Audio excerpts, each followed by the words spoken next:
Hello friends, వెల్లుల్లి కారం ఎప్పుడు ఒకేలాగా కాకుండా ఇలా సింపుల్గా పొడి పొడిలా ఆడుతూ టేస్టీగా ఉండాలి. తింటూ ఉంటే కమ్మగా ఉండాలి, ఘాటుగాను ఉండాలి.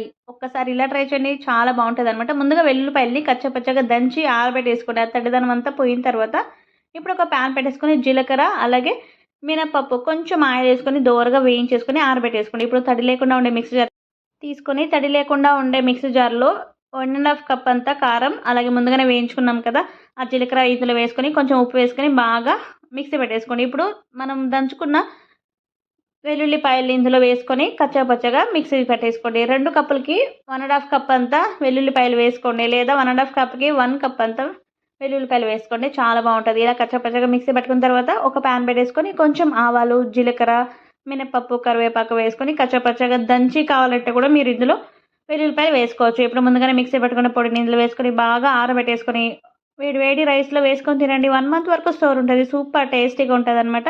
కొంచెం నెయ్యి వేసుకొని ఈ పొడిని వేసుకొని తింటూ ఉంటే సూపర్గా ఉంటుంది. అబ్బా, ఘాటుగా ఉంది, టేస్ట్ కూడా చాలా బాగుంది, కమ్మగా ఉంది. ఒకసారి ట్రై చేయండి. ఫుల్ వీడియో కావాలంటే నా టైటిల్ కింద ఉంటుంది అనమాట. చూడండి, వీడియోలో లైక్ చేసి షేర్ చేసి సబ్స్క్రైబ్.